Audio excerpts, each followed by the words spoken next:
take him out, take him out. 6-6, I call the radio. Say, hey, y'all just get him stopped as soon as you can. That's simple. We're running about 90 now. We got several Peachtree City units with blocking all those. Come on. So he's already hit 62, but 66 to the pit.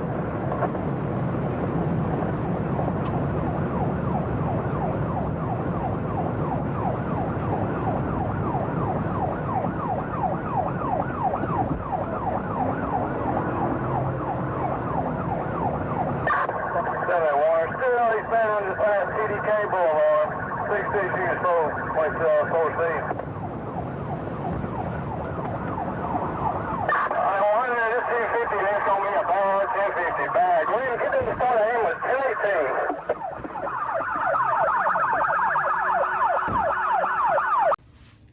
Welcome back, FightFlock.com. Today's video, we're going to discuss a famous Supreme Court case. Basically made the pit maneuver legal. Basically, it was a case in Coweta County, Georgia, way back on March of 2001. Basically, it was a high-speed chase involving a deputy named Timothy Scott and a suspect was named Victor Harris. And basically, what happened, it was a speeding type situation. Victor Harris was doing a 73 and a 55, and he didn't stop. The police started to chase him. Obviously, many cars were involved in the pursuit, and basically down some state highways and whatnot. And basically the chase ended in a pit maneuver, which PIT is the acronym. PIT stands for Precision Immobilization Technique. And basically, Victor Harris was sent off the road and through a ditch, hit a tree, car flipped over. It was a black Cadillac. And basically, he did live. Fortunately, there, but he suffered some severe injuries. He was paralyzed in that wreck, and he died several years later from complications, obviously, of being paralyzed. Pneumonia is what I read. He died from. So the case, the Supreme Court took the case. Was basically brought by a lawyer here in the state of Georgia. His name was Craig T. Jones, famous constitutional lawyer, and he brought the case on behalf of Victor Harris. Okay, basically saying the police violate his Fourth Amendment rights. Okay, so that's basically the premise of the case. And the court took the case and saw the video and everything I've read about this case. The video was pretty damning evidence for the justices. They ruled 8-1 in the police's the police favor, the county's favor, Timothy Scott, the deputy's favor. Basically, that pit maneuvers are allowed to stop a fleeing suspect. So that was a pretty big landmark case. If you haven't heard about it, now you know. It's basically, it's used every day now. Pit maneuvers are used every day. They're used every day in this country. There's a lot of police chases. You can just look on YouTube and see there's videos all over YouTube with police chases and whatnot. So there's the debate is, there's some debate on this, and we can debate in the comments also. But I believe there's probably circumstances that police need to use pit maneuvers. That's as long as they use good judgment and whatnot. I think that's fair game. The problem is if they don't use good judgment. That's the problem, right? And police do act out of emotion. That's a big issue. And then I'm going to show you a video here in a minute from Ohio, basically where the police are chasing a suspect on an interstate, chasing the wrong way on the interstate, and they pit the guy, and then he hits an innocent person, and then the innocent car goes off the roadway, and they're injured. The people get injured. So there's times where they probably don't need to use it, and they do use it, and there's probably times they need to use it, and they do. And there's some more debate. We'll get into that as soon as we roll this tape. Let's watch this Ohio video about this other chase here that happened. This is in 2018, so it's many years later after this original pit maneuver case. And my thinking is, what if the Supreme Court had this case from the Ohio case in 2018 and saw this video? Would they have decided any differently? Would the decision have been any different? maybe 8-1, maybe it would have been 5-4 the other way or something like that, right? That's my question is if there was a different case involving a different video, which, because, video does, it's worth, pictures are worth 1,000 words, and videos are pretty damning, and these videos really show really two different scenarios of what could happen in a high-speed chase. So let's roll the tape. Wrong way on 71, 31. He's going to flip bail. Wrong way on 71 at the 131. Supervisor that we can take him out before we get too fast here.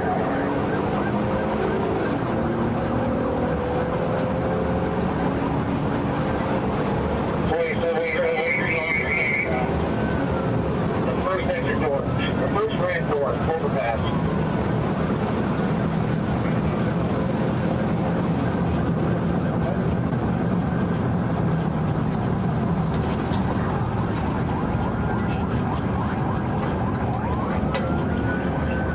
I need clarification. He's south in the northbound lane? Yes, 54 miles an hour. We need to end this to stop the pursuit here. Yes, northbound and the southbound lane.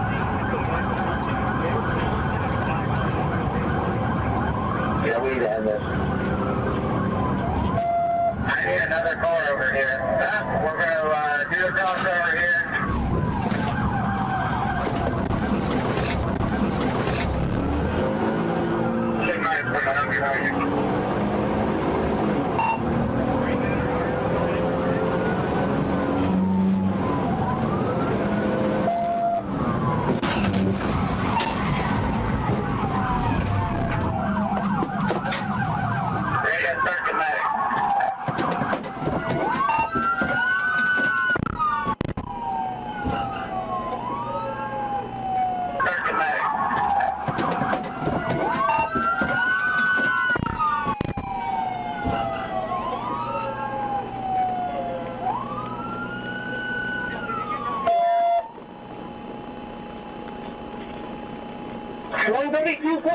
One 132.6, front out, code 2. 132.6, front out, code 2.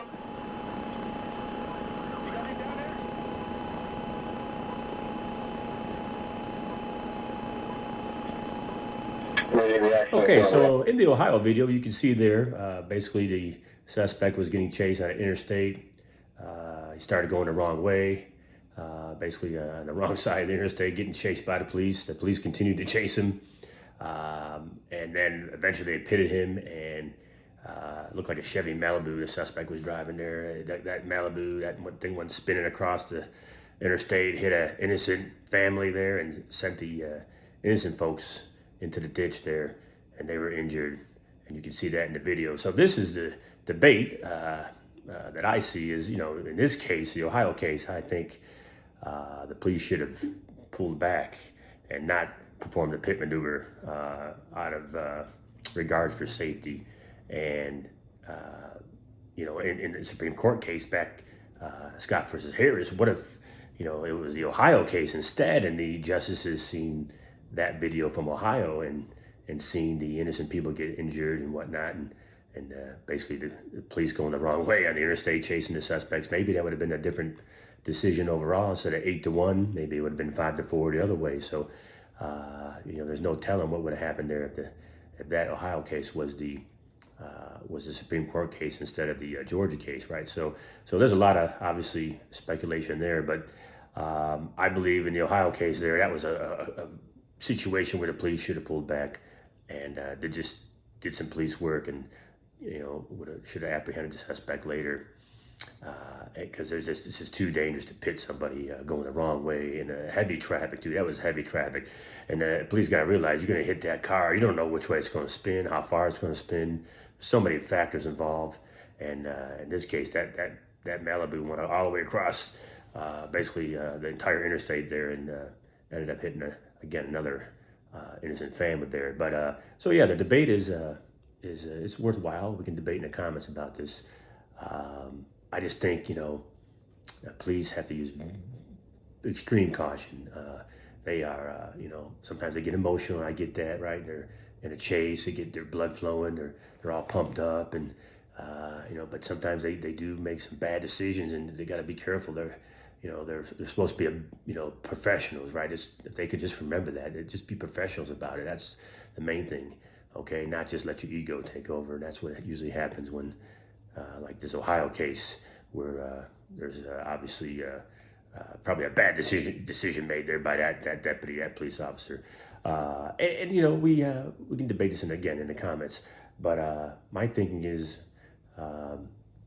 now with technology too, our current state is that we have, cell phone geofencing, and we have flat cameras everywhere. These flat cameras track you. We're in a surveillance state, and that is current state. And the technology is such that, pit maneuvers probably shouldn't be used as much because of the dangers involved, right? And basically the cell phone geofencing, they use that to catch a lot of these suspects. They don't apprehend, or they're not able to catch up to, or they don't end up hitting them, right? They end up getting them later on. So that's what we need to look at as far as public safety goes. And and the surveillance state is that's another topic for debate there. But currently we do have all these surveillance options available, and pit maneuver is kind of outdated, right? That case was 25 years ago, basically before all this technology was like it is today, especially with the cell phone geofencing and of course the flock cameras everywhere. And so that is a debate that we can we can take up in the comments. Please do. And again, like this video, and thank you for watching, and please subscribe to help this algorithm. I do appreciate all my subscribers. And again, this is all healthy debate. All right, take care.